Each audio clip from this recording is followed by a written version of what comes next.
James McElroy. Hi, Chris. I've been watching your videos for the past several weeks now, and have really been enjoying your content.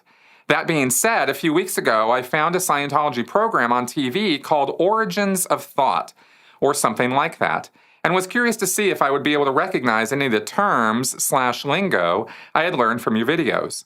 It was an episode about how there isn't really destruction, and how everything is in an endless cycle of creation. About 10 minutes in, I had to stop watching because I felt like I was about to lose my mind. I was wondering if this experience is common among outsiders when exposed to this type of programming.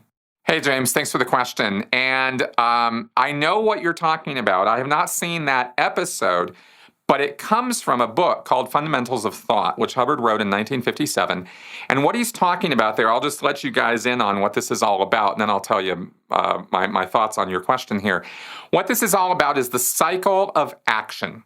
Hubbard talks about a cycle of action, and any action that occurs in the real physical universe goes through this cycle of start, change, stop, or create, survive, destroy. That's the cycle of life, is create, survive, destroy. However, destroy, Hubbard says, is an illusion because things are not really destroyed in the physical universe. So there is a creation, which is an apparent creation, because you're not really creating physical matter, energy, space, and time. You're just restructuring it or re-putting it together.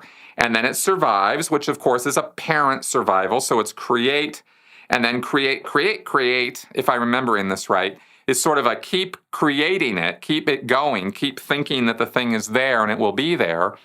And then there is create, counter-create, which is the destruction part, when you start counter-creating the thing that you're creating. In other words, if you were to have a cardboard box, and you created it, you made it, and it's there. Or let's say a wood box. You put a wood box together, and then and that's creating it, and then it's there, and it's create.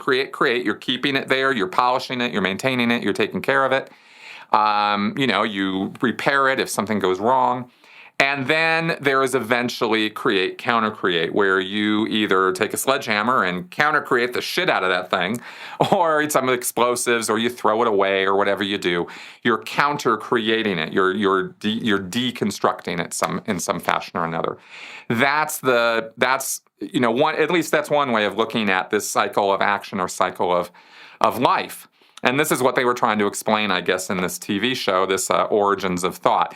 And I can tell you that everything I just said is explained very, very much. It is a very confusing manner by Hubbard in Fundamentals of Thought. So I'm sure it was just as confusing in the TV show. This is a particularly arcane piece of Scientology lore. The create, counter-create thing. Scientologists don't generally...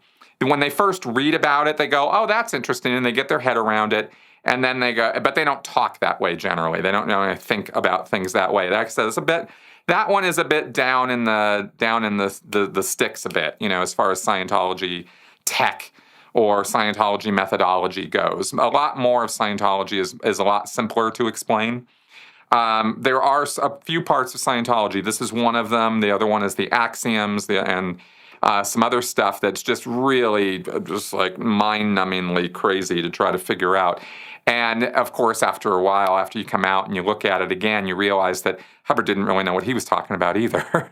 He was just picking, choosing, cherry picking stuff and throwing it together and throwing it on the wall and see what sticks. And that was a lot of what the 1950s was all about, was throwing stuff on the wall and seeing what stuck. So this is part of that. And that's why it's very mind-numbingly silly and hard to get your wits around. So I definitely feel for you. Okay, so yeah.